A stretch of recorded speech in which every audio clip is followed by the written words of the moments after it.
who killed the guitar solo. Eric Alper is a living encyclopedia of all things music.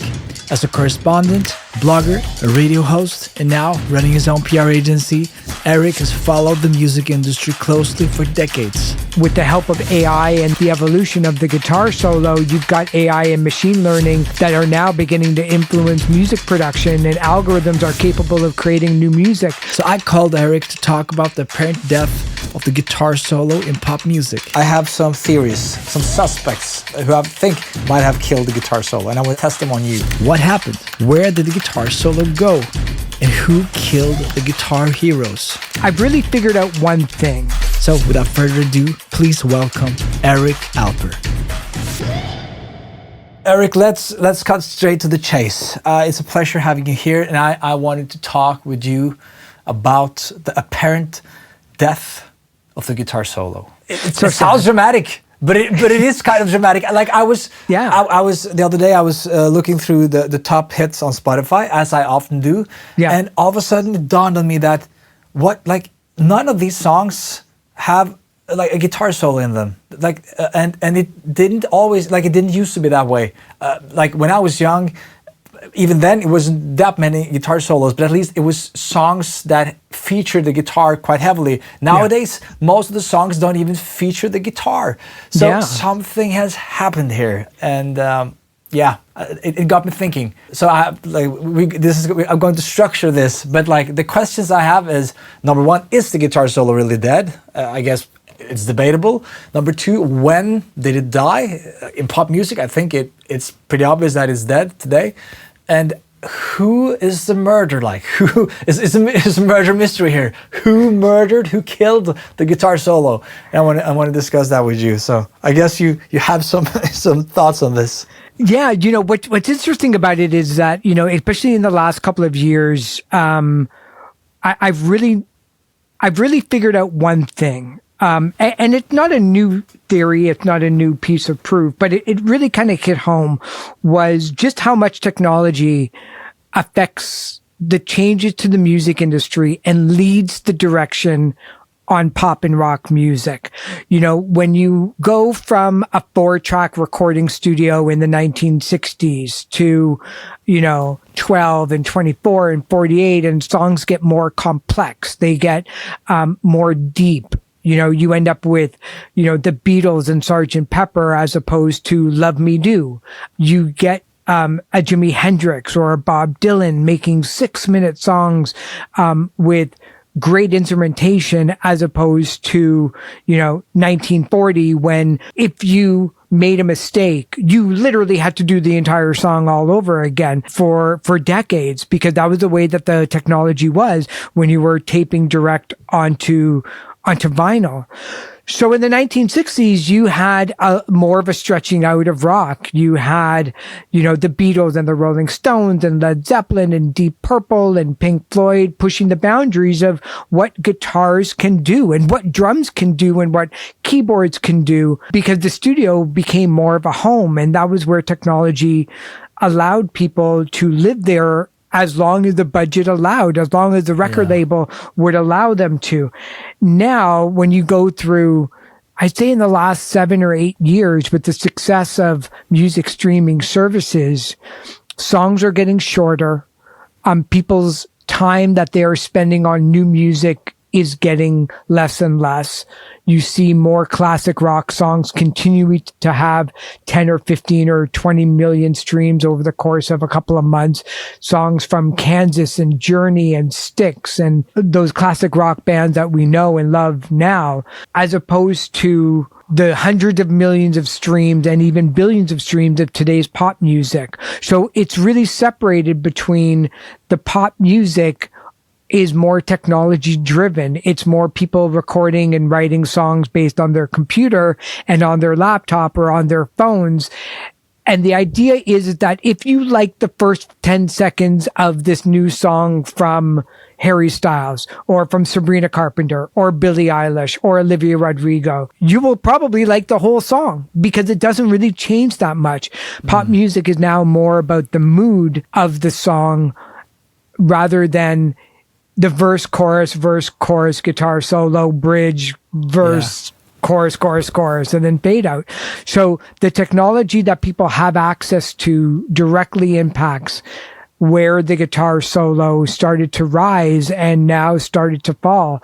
You know, there are still artists out there and bands out there that are still making rock music and still doing guitar solos, but you really won't hear them on the radio anymore, mostly because most people just don't want to hear a 4-minute song, 5-minute song anymore. It's just, you know, it's just what it is. Yeah. So I guess your theory there is that in order to fit a guitar solo in the song necessarily have to be longer than 3 minutes, because the guitar solo in itself is not like we and probably not even in the 70s or 60s or 80s that wouldn't be enough. Like instrumental guitar music has never been huge, but in order to fit the guitar solo in the song, you need to have at least 4 or 5 or maybe 6 minute long songs. Yeah, well, to a certain extent, that era is right? over. Like if you take a listen to the songs on the 1960s, you know, something like, you know, they're still 3.5 minute songs.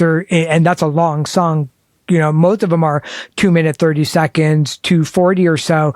So you really have to start with, you got to get to the chorus really, really quickly. And if you get to the chorus really, really quickly, then that allows you to have a second verse and a chorus and then the break or a bridge. And then one more verse, maybe of two lines and then the chorus. Now it's not so much that the songs are getting shorter or longer necessarily. It's just that there's no real guitar heroes that are growing up anymore. You know, look, in the 1980s and 1990s, when I was first buying CDs, the problem wasn't that the songs weren't better or worse. It's just that now artists had 80 minutes worth of music that they needed to fill up, as opposed to 22 minutes worth of music on each side of the vinyl record or 40 minutes on a cassette. And again, that's where the technology starts to affect pop music in the way that things are. In the 80s and 90s, when you had the CD, you had,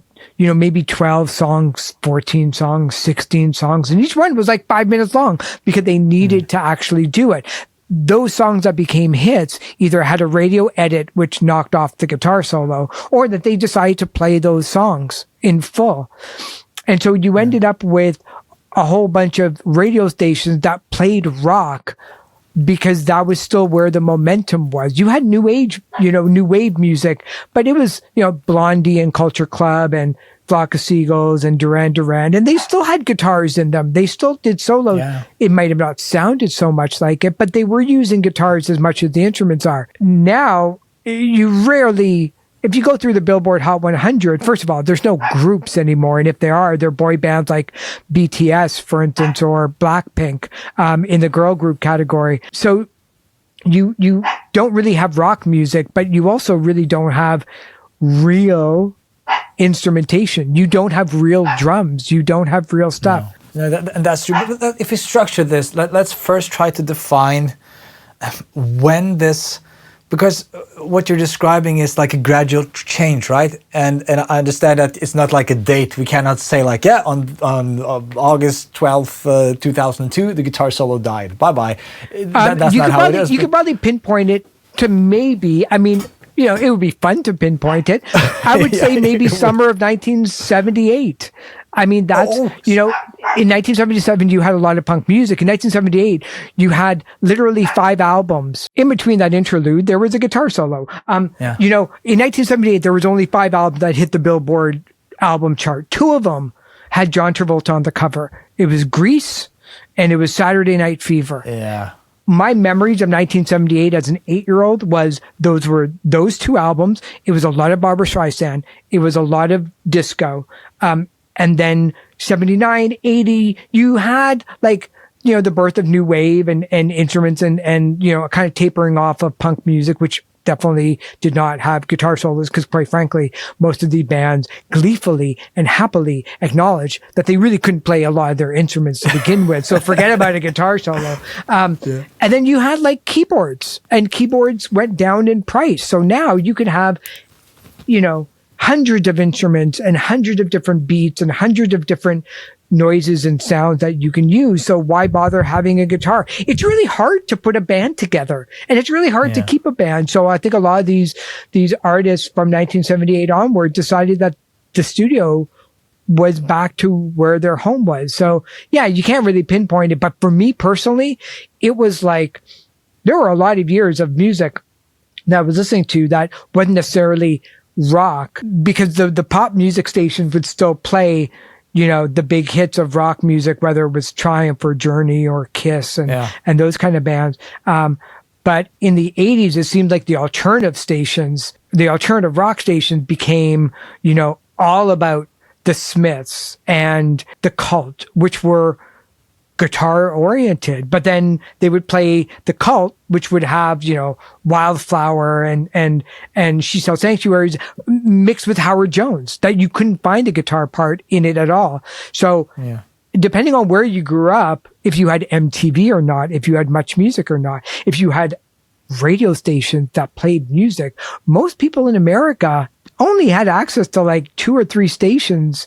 That was it. So they kind of grew up with whatever they were kind of fed. Yeah, because to play devil's advocate on the 1978 theory, the 80s had like, but I understand what you're saying, that it might be the distinguish, you have to distinguish between pop music and rock, but you had like, of course, all the bands you mentioned, like the 80s bands, and Van Halen, like one of the biggest guitar gods of all time. The 80s was his time, and of course like Metallica, all like the heavy metal, that side Iron of things. Maiden and Judas Priest. All these, you can there's so many of these bands. And all of them feature the guitars and guitar soloing heavily. Yeah. Again, like it all depends on where you grew up. Like I didn't get into Metallica until the Black Album in 1991, but all my stoner friends in high school kind of, you know, laughed at my musical choices. And I kind of was like, I don't get any of yours. But meanwhile, you know, AC/DC was still selling millions of copies around the world. I mean, there were still tons of bands that had it, but again, like now, like Jack White's new album has a bunch of guitar solos on it. So if all you listen to is, you know, alternative, commercial, non-commercial community or campus radio stations, you're probably listening to this going, the death of guitar solo. Like all I listen to are people with guitar solos. And then there's people like you and I are looking at the charts going, forget about guitar solos. There's not even a band in the chart. And maybe it's Maroon 5 who doesn't absolutely. It's barely a band. Barely a band, nearly a guitar solo. But if you watch Adam from Maroon 5 play like Prince's Purple Rain, he can wail on that, you know, as good as anybody else that's out there. So, you know, it really all depends on where you go. But so instead of kind of like who's to blame or, you know, who caused the death, I think teenagers, like you got to put the blame on all of that. You know, not only do you like to, you know, is it easy just to blame a whole generation, but like we get the politicians that we deserve. We get the celebrities we deserve. We get the rock stars we deserve. And it's really up to the people to decide what they're, you know, who they want to go to. But then that's the age old question when it comes to music and movies and books. Are things popular because we want them to be popular? Or now, are they popular because we're kind of fed that they should be popular? Meaning that if I listen to nothing but Metallica and rock bands on, you know, Aerosmith and all those kind of bands on my Spotify, well, it's never going to serve me a Flock of Seagulls. No. It's going to give me, you know, maybe an AC/DC album that might not be so popular, like Fly on the Wall, but it's still going to be stuff that the algorithm thinks I like, as opposed to my daughter who's 21. She's not going to get AC/DC in her algorithm. She's going to get the new Sabrina Carpenter or Charlie XCX. This is so interesting. It's a bit off topic, but I recently, or I'm not done yet, but I'm reading the book Filter World by Kyle Chayka. I don't know if you've heard that book. This is the topic of the book. He's like describing how kind of culture is dying because the algorithms is taking over. And before, you used to have tastemakers, and the only way to get introduced to new stuff was either to get like a friend to suggest something for you, or to follow these tastemakers. But the tastemakers, they're kind of also dying, literally. Yeah, it's interesting that you know, with the death of the slow death, because it's still out there. But, you know, in the 1990s and I'm going to say early 2000s, when the MP3s were pretty explosive for the music industry, after they thought that the MP3s would essentially kill the music industry on free sites that you can download, or people being able to take stems and remix it. It seemed like my media database as a publicist was thousands and thousands and thousands of blogs. And now, with Google taking over the advertising in the internet world, with people boosting their posts on Facebook and Instagram through Meta, with TikTok having their own way of making things go viral, there's really no money in it for websites. If you just were a music fan or a book fan or a movie fan or just a fan of something, to post and make some money doing it for your hard work. Because all the advertising is gone, unless you do Google AdWords, but you're up to that device of it. Once the blogs started losing their not necessarily the credibility, but just the stature as the way that people were discovering music, people went online, and then you were following your family, and you were following your friends, and you were following certain people who told you what to listen to that was great, because they were the ones to weed out the literally 50,000 songs that are being uploaded each and every day at the time on Spotify and YouTube and iTunes. Now it's 100,000 songs, and there's really not 55 writers at Rolling Stone anymore, or 50 at Pitchfork, and you can follow people who you loved. They're not really there anymore. And you're never quite sure on whether or not if they're writing that good review because they have to, because they're getting, they're using it for credibility's sake, or they know that they're going to get a lot of hits to the website. So nothing is sticking anymore. Look, I mean, during the time of Pyromania and Hysteria in Def Leppard's career, they were going 6 singles deep a year and a half after the record came out. Now, other than maybe Charlie XCX's new album, which, kind of hit this overdrive because of the Brat summer. Yeah. And which in the is political basically world, a meme. Like, it's not, right. I guess the songs are okay, but It's it's shorter a marketing ploy. I heard a song yesterday from Ariana Grande yesterday, and no slight to her whatsoever, but I don't see anybody talking about Ariana Grande's new album. I don't really, as much as I love Billie Eilish, it's almost like after a week, people are just done. They're done writing about the album. They need the hits within, Beyonce releases a record. All the reviews are written within 3 hours. Back then, you had to wait for Rolling Stone magazine to get on the newsstand, and that took almost 2 weeks. And then it would take them a week to do and write the review, or Q magazine or Mojo or Record Collector or Spin, or, now nothing is sticking anymore. So you and I talking about music, it's just a different way of it, where by the time the new The Billie Eilish song comes on the radio, on hit radio stations, her fans have already heard it 1,000,000 times, because they have access to the whole album, and they're listening to it however many times they want to, where they want to. And so the ability to consume music is so different now than when it was, where you had to save $20 to buy a CD or a record back in my day. And then you had to hope that the record store had it.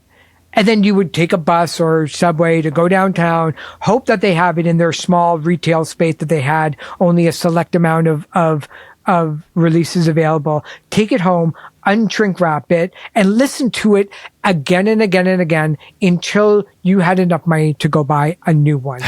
Now, if you don't like something, well, that's okay. You can just get rid of it, So nothing is really kind of settling into things anymore, which kind of goes back, I think, to what we were talking about earlier, is that even the band that do have guitar solos, are they getting enough time with the listener in order to justify it being on the Billboard Hot 100 or the album chart? You go through the Billboard album chart, there's still albums on there that have been around for 40, 50 years. Fleetwood Mac's Rumors, Pink Floyd, Dark Side of the Moon, Bob Marley's Legend, AC/DC's Back in Black. Even Michael Jackson's Thriller has guitar solos and Beat It. So there's still albums that are still being listened to enough.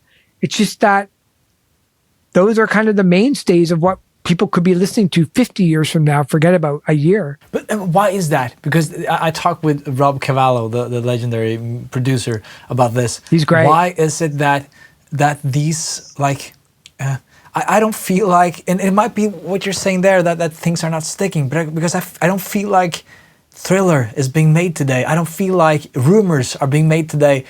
I think that in 50 years' time, people in 50 years will still listen to rumors, and people like us will still talk about rumors, but will they talk about the last Charlie XCX absolutely. album? Totally they will.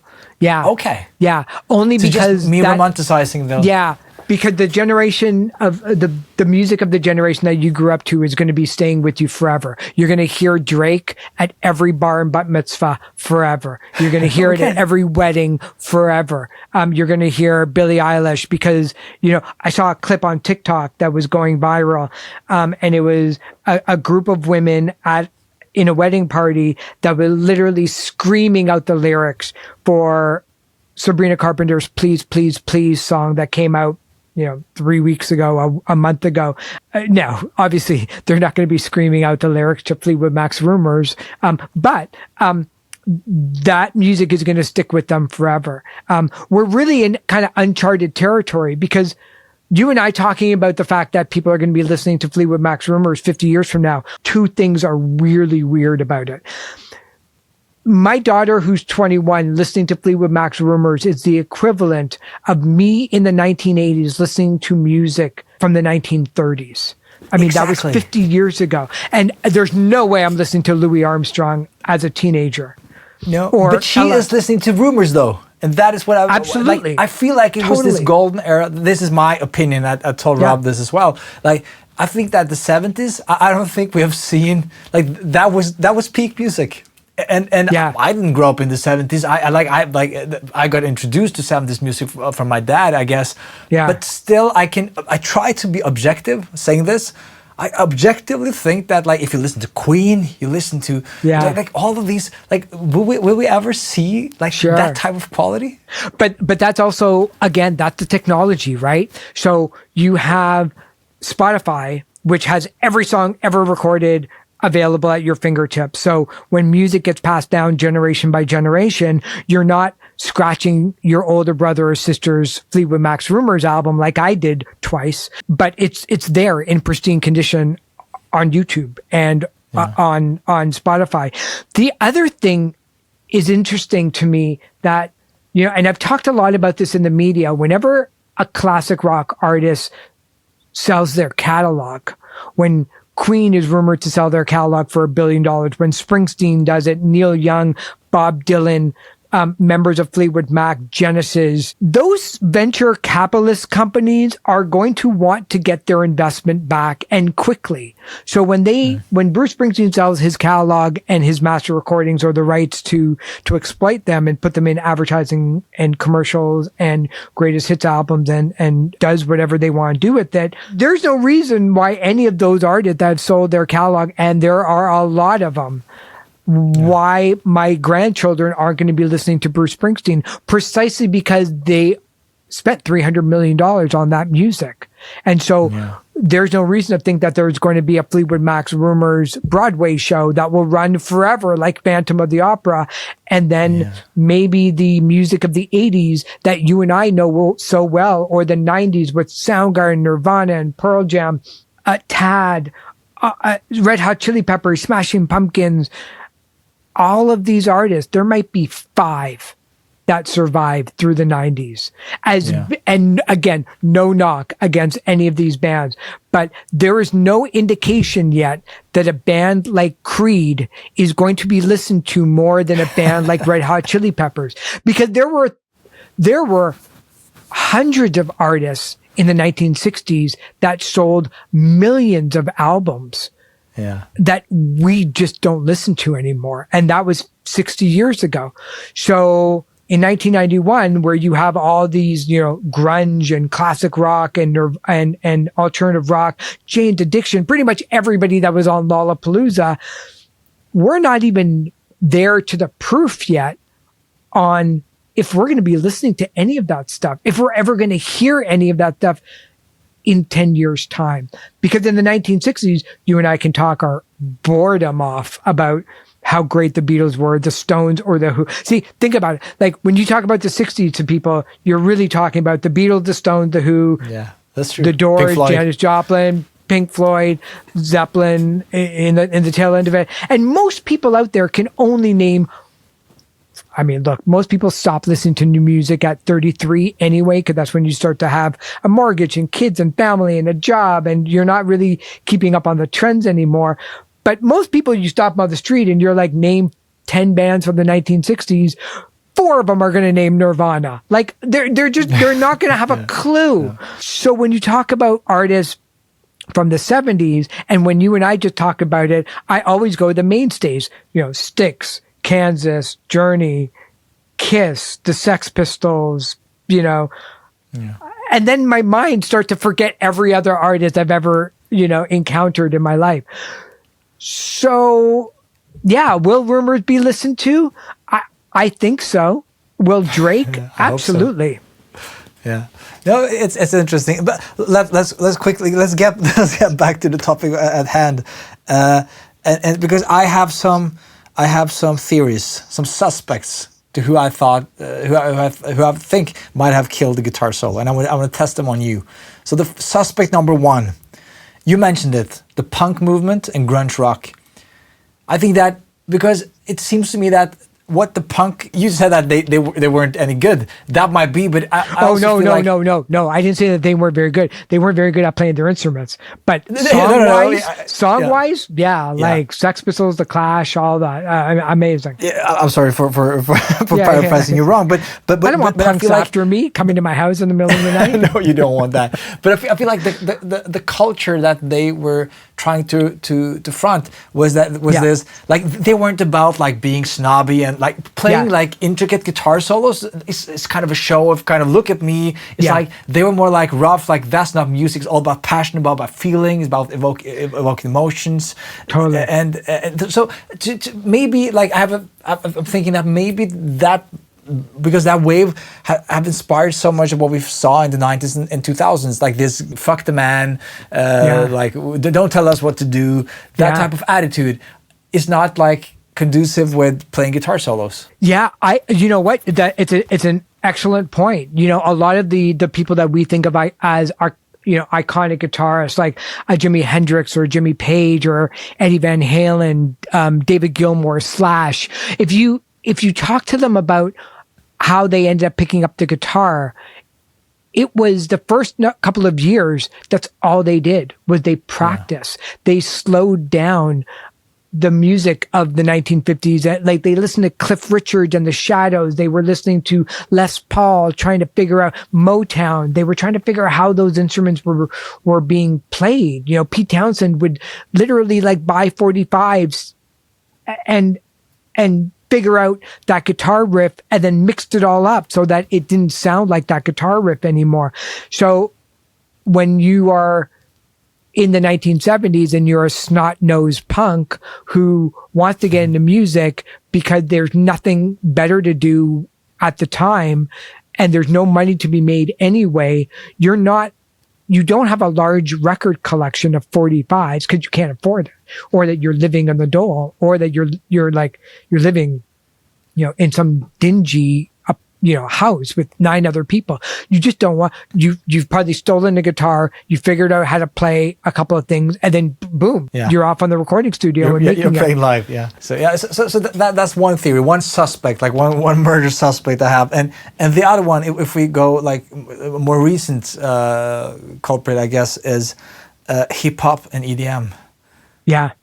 I mean, definitely as listeners gravitated towards hip hop and EDM and pop music, which, there's more of an emphasis on the rhythm and the production more than any solos whatsoever. The guitar solo naturally just fell out of favor. And also that cultural shift in the 1990s, which, led to artists being more authentic and raw emotion and style and clothing and attitude more than what was necessarily who could play a guitar solo and who couldn't, more than technical skills, led to more guitar work, but it was more in the background, blending in with everything else. Yeah, I can't imagine like 50 Cent saying like, I won't be in that club tonight because I'm going home to practice some licks, like my sweeping technique. I can't imagine that happening. So it's, and also I think that you talked about that earlier with the producer being more of a, it's becoming like a one-man job. Like you didn't need a band anymore. The producer could like literally play all instruments, and also with hip hop, it was mostly sampling. Like they sampled all music and put a new beat on it. That was kind of the music, and then you like. That producer he didn't know the guitar that well. He could maybe play some chords to add to the beat, but other than that, there was no room for a guitar solo. And also the rappers, of course, they didn't want to play guitar solos. Like as I said with 50 Cent, he wanted to rap and be out with girls, I guess, go out party. Yeah, and again, like, do the producers, like, how much pressure do they get from the record label to just make a hit? How much pressure does the producer feel on not necessarily making something that is so different than what's out there? Look, because nobody asked for the Beatles, and nobody asked for Michael Jackson, and nobody asked for Fleetwood Mac or the Sex Pistols. So how many producers out there are really doing something creatively on their own path that they're working alongside those artists and those bands to influence the rest of the music scene rather than falling behind a little bit and doing whatever needs to get done? You know, with the help of AI and the evolution of the guitar solo, you've got AI and machine learning that are now beginning to influence music production, and algorithms are capable of creating new music. So, you know, you and I on a Monday can start creating a song, finish it off in 4 hours, get it up there by Wednesday, and sending it out to radio stations and blogs and influencers by Friday. It doesn't mean it's going to be a hit. Obviously, if you're a bigger artist like Adele or Charlie XCX or Megan Thee Stallion, you're spending a lot more time on it. But look at how fast the beef of Drake and Kendrick Lamar happened, where people were creating their own songs that day that they were getting rebuffed. And then all of a sudden it would come out on the next day on YouTube. So, you know, the possibilities of even AI allowing for creativity and allowing musicians to explore those new sounds and techniques. They're not necessarily going after the guitar. They're going after, how does this mood sound? How does this keyboard sound? Can we, you know, there's no orchestra sounds in pop music anymore. Nobody's really using strings. It's mostly just a vibe more than anything else. Yeah. And that brings me to the final culprit, I think, which is the record labels. That I think it's, as you just mentioned earlier, when you talked about I don't remember what you talked about, but it's like it's always follow the money. And I think that if you look at, like, before in the 70s, 60s, 50s, to book a band, like to book a studio session, it costs, I don't know, like hundreds of thousands of dollars. Now I can just open my laptop and I can produce like a number one hit. It's only my imagination that's sets the limits. Look at what Billie Eilish and Phineas is doing. I think that they basically did it in their own kitchen. Again, that's the economy of this, is that it makes it much more lucrative for the record label to invest in that and I don't know, spend $10,000 and make millions instead of spending millions to make millions. Yeah. So, and also with touring, I think that bands is such a risk, because bands tend to be drama, and drama is not good for the wallet. So I think that it's much easier to have like a solo artist that's easier to control. It's cheaper to put like 50 Cent on a stage, have like a backing track, have him rap, and you can charge the same fee for those tickets as you can for like a whole band with a huge production. So I think like it's follow the money, and I think that it's the labels that is to blame maybe for the death of the guitar solo. And of course, as you mentioned earlier, the fans. Like, if we really love guitar solos, if the teenagers of today really wanted guitar solos, of course they would have, like, the labels would give them guitar solos, of course.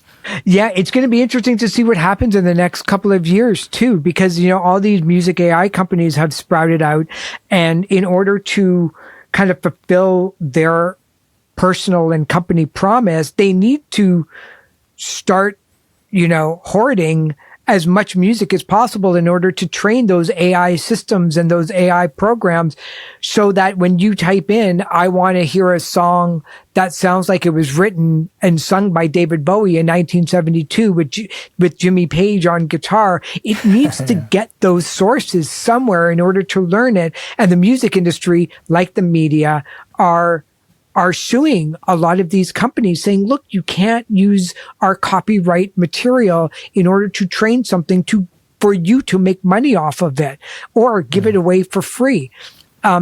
So those deals that are going to be made in the AI world are going to really be telling and how people use AI technology. There's no reason, because it's so early in the game, there's no reason why that teenager will use AI to be able to say, I really, really like the band Kiss, and I want to make a song that sounds like me fronting Kiss from 1977, as much as somebody saying, I want to sound like Billie Eilish. This AI technology might open up a whole new doors to people creating music in the way that maybe the guitar solo comes back, because it'll be so different. Yeah, because that's been my thinking with AI, is that, don't you think that when AI, because most likely it will take over, at least it will take grab a hold of the music industry in one way or another. Don't you think that us, the people listening to music, that we won't want to gravitate towards the real musicians again? So I hope that the legit instrumentalists, the guitar virtuosos, maybe we'll come back to. We will get like a new generation of guitar heroes. And I honestly think that if you like, I'm on TikTok, and I don't know if you are, and I'm on YouTube. Yeah. And I don't know if you see that you have these quite large accounts of people that's coming out of nowhere who are like amazing guitarists. I found this Indonesian kid, what was his name? Sacha something. People should look him up. He has like this, and he has this different technique. I've never seen what he's doing. And of course you have Mateus Asado, what was the other, Matteo Mancuso. You have these, and they're like huge influencers based on simply playing the guitar. And that to me, it gives me hope. It gives me hope that guitar solo is not dead. It might come back. And again, that's technology, right? Like when Guitar Hero came out as a video game, there were tons and tons of press releases out there that I was getting that said that Gibson guitars were selling more than any other time in their history since 1975. When Taylor Swift started to get really big, even before she became pop, there were guitar manufacturers that were proclaiming that they sold more acoustic guitars than any other instrument out there because of just one artist. So you never know. And while you and I are talking about this, there might be somebody who's practicing right now, who's with 0 followers on TikTok, that might have 500,000 by the year's end, because it's so different. Again, nobody's asked for the bands and artists that we know and we love after all these years. Nobody may be asking for a new Guitar Hero on TikTok, but they're going to get one. And then it's just up for the next generation to decide on whether or not if that's going to be great for them. Before I let you go, and this has been great. I love having these open talks about stuff like this with someone who's as knowledgeable as you are. But I want to hear your Mount Rushmore of guitar heroes. Like, give it to us. Who's on your Mount Rushmore of guitar heroes all time? Yeah. I mean, look, it's so easy to put a John Lennon or a Paul McCartney or George Harrison or Hendrix or Dylan. I'm going to go, all those have to be on there. But I love Mike Rutherford of Genesis. I mean, my all-time favorite band, my all-time favorite, That's a different choice. He's just so in the background, but does so many amazing things. I think Jack White can do no wrong. I think Noel Gallagher of Oasis is amazing. I think the War on Drugs is amazing. I think PJ Harvey is amazing. But if I get 4, I'm going to put Pete Townsend from The Who. I'm going to put Mike Rutherford of Genesis. I'm going to put Jimmy Page, and I'm going to put Eddie Van Halen. Not only for the reason that look, Eddie Van Halen is just amazing, and nobody can deny that. I love him because he brought so much joy to playing. He always had a smile on his face. He looked like he was having the most fun time in anybody else on the planet when he was playing. And look, I don't play any instruments at all. I suck at everything. So whenever these people can do anything, it's magic to me. But Eddie Van Halen to me was just like, that seems fun. Everybody else was just like technique, amazing. Seriousness, amazing. Look and feel and the way that they played, amazing. Noel Gallagher doesn't really look like he's having a lot of fun, but he's great. War on Drugs, not a lot of fun. Eddie Van Halen, fun. Yeah, that's true. There's some honorable mentions that I feel you might have forgotten. Of course, Jimi Hendrix. I feel like it's very, very hard to not put Jimi Hendrix on a Mount Rushmore of guitarists. And the guy who changed my life in a sense, that made me want to pick up the guitar and start to learn how to play, that was Stevie Ray Vaughan. Yeah. First time I heard Stevie Ray Vaughan, absolutely, it was like time stood still. That was something like when I was very young, and I think my dad introduced me to it, and I was like, this, I want to do that. That's what I want to do.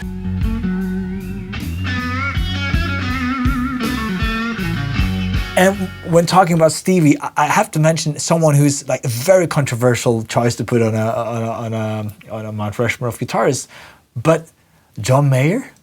He's the guy.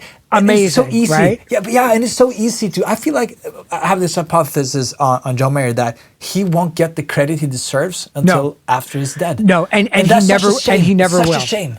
No, I think that after if hopefully there's a long time when he dies at some point in time, I think that we will be like, wow, we lost, we had this gem, we had this guy, nobody has been even close to channel the great all blues guitarists like he's doing. And he's taking what's the best of Hendrix and Stevie and all of those. You can hear the influences in him, but he's making it available for a new, fresh, young audience.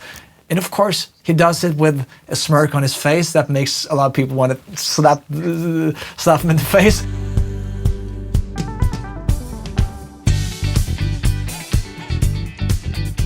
I never got into John Mayer. I just didn't. John Mayer, Jack Johnson, all those guys just completely. I just didn't have that much time for it because I was just listening to other stuff. But I will say this about John Mayer. Brilliant guitarist will forever have a little bit of a slice in his life, be from a generation who just thought that he was doing a little bit more interviews and revealing a little bit more about maybe his life than people wanted to hear. But when and I again, love John Mayer. His show on Sirius XM is brilliant. When he stopped talking and started just playing, and when he realized that he just needed to record and make music and go on tour and be with the Dead and do his solo stuff and with the band, and he was legendary. Mm-hmm. But I think there's always going to be those segments of the music industry and population that will never forgive him for what he was when he was younger. And he, like everybody was a kid. Hearts. He broke a couple of hearts. Everybody was stupid back then too. So, but now he's got a show on Sirius XM called Life with John Mayer that is astonishing. Not only does he have the greatest taste in music, but now I'm listening to way more John Mayer, and I'm like, I completely missed all of this, and I love it. And so I totally agree with you on John Mayer. That's nice that I'm not alone. But I feel like I get a lot of flack whenever I talk about when I'm praising John Mayer. But I agree with you. So no, but this has been fun. Thank you for your time, Eric. Thank you so much for having me. I hope to be able to have you on again soon and talk about something else. For sure. You really want to rile me up? We'll talk about drummers, and then I got some choices. I got some words to say about that. But thank you so much for having me, man. I truly appreciate it. Yeah, hope to see you soon. Okay. Bye bye.